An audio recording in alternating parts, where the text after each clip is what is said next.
In the middle of the 16th century, the shadow of a single monolithic empire stretched across the globe. The Spanish Habsburgs commanded a dominion where the sun never set, their power enforced by the most terrifying military machine the world had ever seen. Their armies were anchored by the invincible Spanish infantry, massive, unyielding squares of pikemen and musketeers known as tercios.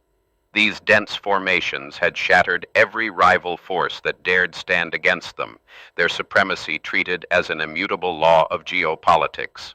Across the continent, to challenge the Spanish crown was considered an act of profound, suicidal madness. Yet, in the damp, waterlogged marshlands of the Low Countries, a seemingly insignificant cluster of merchants, fishermen, and minor nobles was about to defy this global leviathan.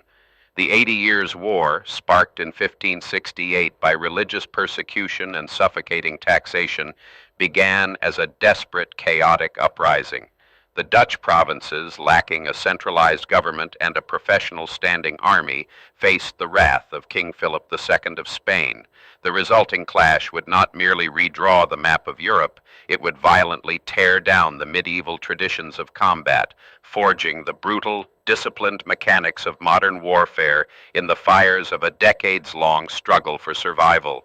The early years of the Dutch Revolt were defined by catastrophic failures and brutal repression. Passionate but disorganized Dutch militias and hired mercenaries repeatedly hurled themselves against the disciplined Spanish tercios, only to be slaughtered in open combat. The Spanish response was merciless, characterized by vicious sieges and the sacking of rebellious cities to terrorize the populace into submission. The Duke of Alba, commanding the Spanish forces, instituted a reign of terror that left the Dutch provinces bleeding and fractured. The harsh reality of these early defeats forced a profound reckoning among the rebel leadership. It became agonizingly clear that courage and religious fervor were entirely insufficient against a professional imperial army.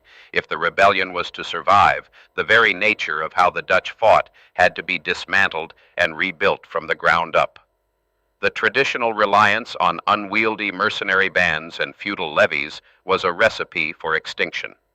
This existential crisis paved the way for one of history's most consequential military minds, Maurice of Nassau.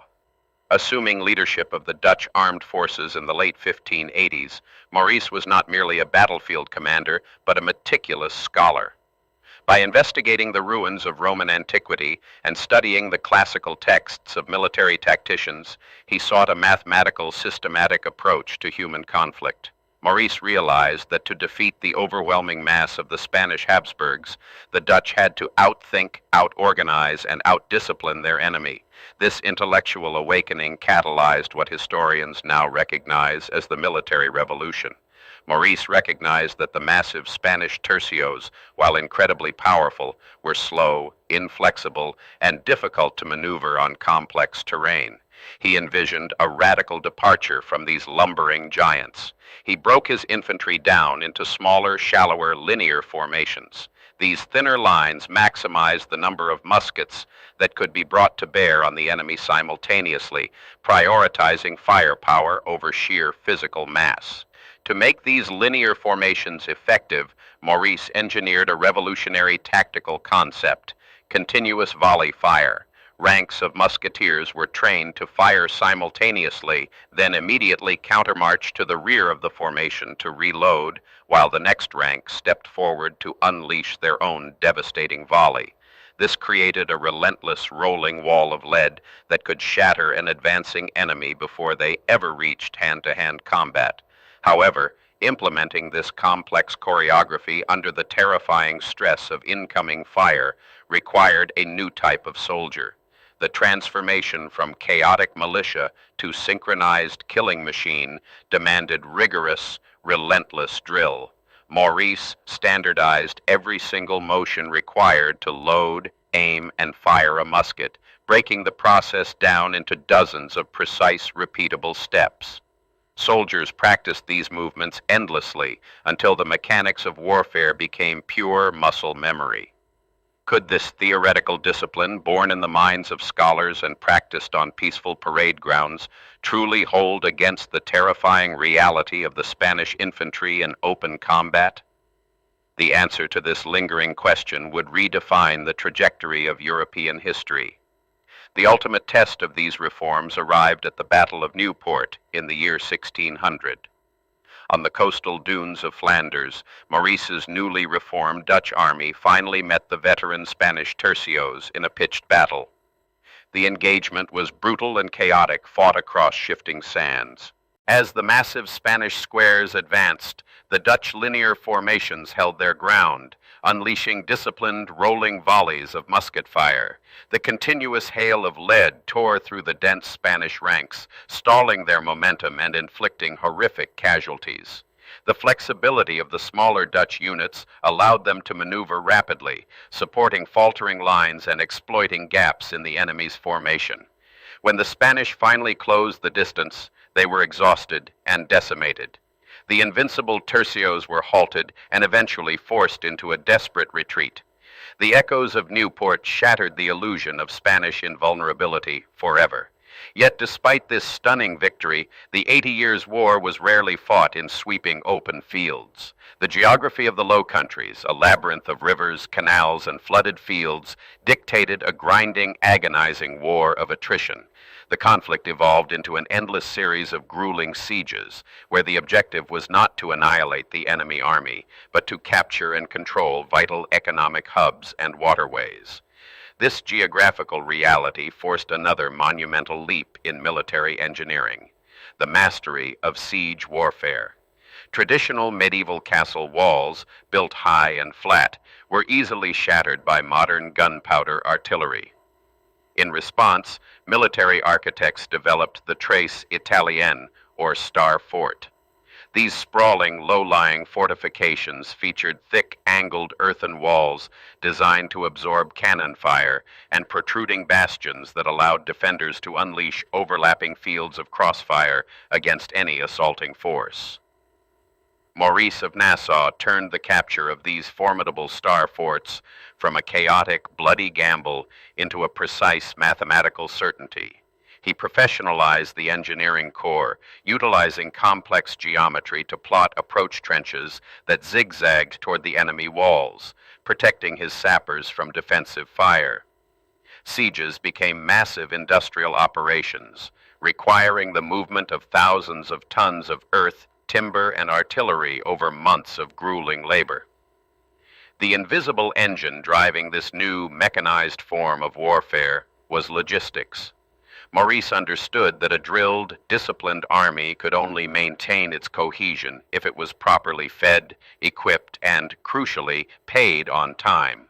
Before the Dutch Revolt, armies routinely mutinied or resorted to devastating the local countryside when their wages inevitably ran out. The Spanish themselves suffered catastrophic mutinies that repeatedly derailed their strategic campaigns. To prevent this, the Dutch Republic revolutionized military administration. Leveraging their immense wealth generated by global maritime trade, the Dutch state guaranteed regular pay for its soldiers.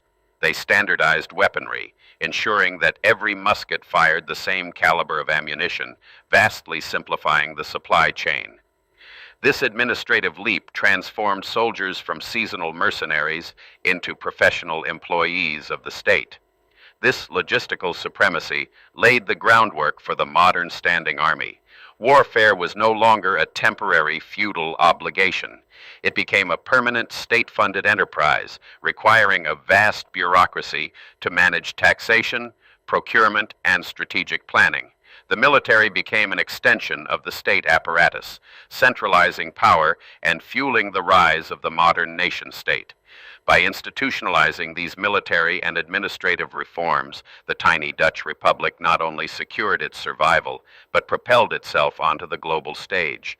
Their highly organized military protected their borders, while their equally organized navy dominated the oceans, establishing a sprawling commercial empire that stretched from the Caribbean to the East Indies. Their survival was secured not by raw numbers, but by systematic, relentless organization.